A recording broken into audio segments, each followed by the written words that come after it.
Bien, regresamos con la profesora Arlet Beltrán, decana de la Facultad de Economía de la Universidad Pacífico, para hablar sobre el texto La trampa educativa en el Perú, escrito con la doctora Janice Seinfeld. Arlet, te estaba preguntando sobre el estudio. Ustedes subdividen los rendimientos de acuerdo a una serie de variables que hacen muy interesante la lectura, y uno de ellos tiene que ver con, por ejemplo, el dominio geográfico. Cuéntanos un poco cómo así impacta el que uno vive en la costa, en la sierra o en la selva con la calidad o el rendimiento, mejor dicho, educativo. Bueno, fundamentalmente es un problema de acceso a servicios educativos de calidad, ¿no? Como tú habrás podido ver, hay un diferencial entre costa, sierra y selva, pero lo que nosotros pudimos descubrir es que en realidad la región que está peor es la selva, ¿no?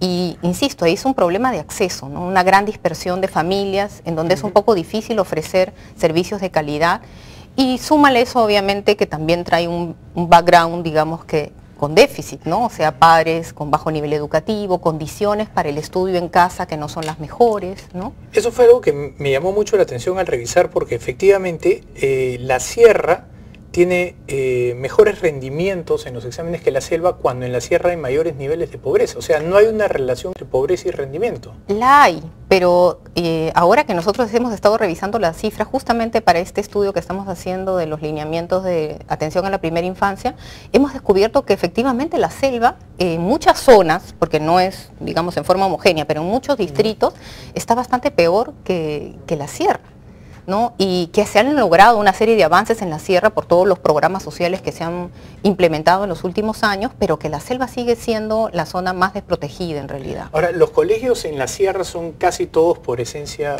unidocentes, y ustedes de hecho toman eso también como una variable de estudio. ¿Cómo es la realidad educativa de los colegios de la selva que hace que el rendimiento sea tan pobre? Bueno, es parecido, digamos, ¿no? También se tiene profesores que solamente atienden, un profesor atiende a varios grados, además también la continuidad de la educación, ¿no? Porque como son zonas distantes, muchas veces lo que pasa es que el profesor va unos días a clases. De hecho, nos reíamos porque a algunos les llamaban los profesores de miércoles. ¿Por qué? Porque solamente dictaban clases los miércoles, porque llegaban para viajar, se demoraban lunes, martes, dictaban clases los miércoles y hacían regreso a casa jueves y viernes, ¿no? Entonces, efectivamente tenías muy pocos minutos u horas de dictado. Otra variable que impacta es la lengua materna, el lenguaje que usan en la casa, ¿no?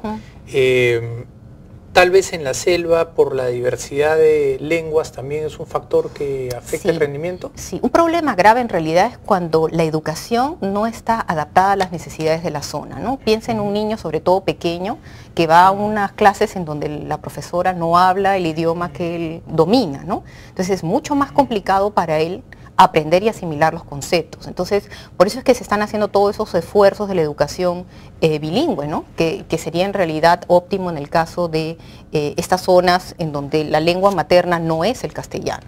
Obviamente es interesante que estos niños aprendan castellano para integrarse a la realidad del país. Correcto, claro. Pero para enseñarles castellano no es necesario que, digamos, las clases, sobre todo las más básicas, se den en este idioma que les es extraño, ¿no? Ahora, ustedes desarrollan el organigrama de la educación, y como ya sabemos, la educación cae hoy día en manos de los gobiernos regionales, no en manos de los gobiernos central. En las conclusiones que ustedes plantean hay una serie de recomendaciones que de alguna manera tenderían a ser más para un desarrollo centralizado que descentralizado. ¿Qué creen ustedes que sería mejor para mejorar la calidad educativa del día de hoy? ¿Centralizar la toma de decisión para las reformas o aprovechar la descentralización para poder ajustar el tipo de educación a cada zona? Eso último que has dicho es muy importante. O sea, de hecho, el Ministerio de Educación tiene la rectoría, ¿no? Y como tal va a dar las políticas y las estrategias generales. Pero el rol de los gobiernos regionales es sumamente importante, porque existe en la ley la posibilidad de adaptar los currículos, por ejemplo, a cada zona. Pero generalmente eso no se hace, o se hace con mucha dificultad, porque no es algo sencillo, obviamente, ¿no? Necesita un desarrollo bastante coordinado, digamos, conectado al currículum nacional, pero adaptado a la zona. Eso es algo sumamente importante, porque haría que los niños estén más familiarizados, digamos, con los contenidos, dado que está adaptado a las realidades de cada zona. ¿Y existirán el capital humano necesario en los gobiernos regionales para poder desarrollar los cambios y las reformas que se requieren? Esa es una pregunta complicada, ¿no? Yo creo que en algunos puede ser y en otros no tanto. Yo creo que se requiere un desarrollo institucional y sobre todo también a nivel de gobierno local, que también tiene un rol, ¿no? Dentro de la SUGEL y de los COPALE, de estos consejos participativos, el gobierno local también tiene un rol y la institucionalidad de esos órganos descentralizados, digamos, no es tan sólida, ¿no? Hay mucha movilidad de capital humano, ¿no? Entonces no es suficiente, digamos, entrenarlos o capacitarlos, sino también de alguna forma lograr que esa gente que ya está capacitada se mantenga en su puesto, porque hay muchísima movilidad. Bueno, en las conclusiones hay cosas extremadamente interesantes, pero una que me llamó muchísimo la atención es el nivel de recursos que se necesita para mejorar sustancialmente la calidad educativa. Ustedes hablan de 18.270 millones de soles para reconvertir 36.000 colegios, y esto viene a ser con la justa 0,5% del PBI de un año. Sí, bueno, lo que nosotros hicimos ahí es, bueno, habrás podido ver que hicimos algunas estimaciones, ¿no?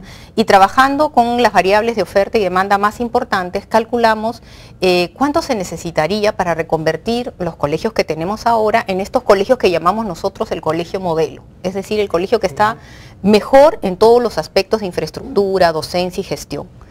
Y nos salió eso, ¿no? Que se requerían alrededor de unos 2.000 millones de soles al año, anualizados, para poder lograr esa reconversión a lo largo de 25 años, que era nuestro... Que dentro de un presupuesto de 108.000 millones de soles para lo que significa en cuanto a impacto no solo económico, sino sobre todo social, humano, ¿no? Es nada, ¿no? Y es el 10% del presupuesto de este año, incluido, bueno, el fondo de contingencia que se va a dar para la reforma magisterial, ¿no? Pero incluido eso, es el 10% del presupuesto de este año, ¿no?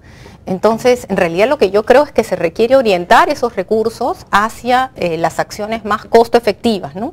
Que son menos costosas y que generan mayor impacto, ¿no? Ahora, otra de las conclusiones que ustedes mencionan es emular la gestión privada es una estrategia válida para mejorar el logro académico.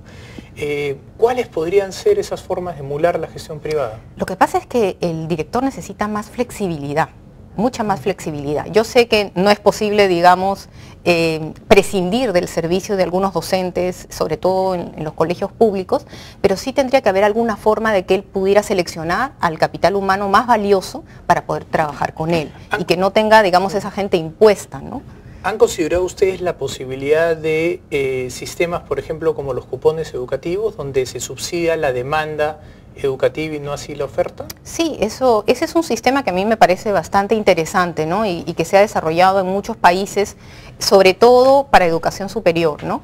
El único problema de ese sistema es que la familia requiere información y eso no existe, ¿no? O sea, un sistema de información que te diga realmente cuánto rinde cada colegio, cuál es el rendimiento de cada colegio para que realmente la familia pueda decidir de manera informada. Bueno, pero teniendo en cuenta que si se aplicara ese programa, los colegios que reciben los cupones tendrían que irlos a redimir a alguna ventanilla del Estado.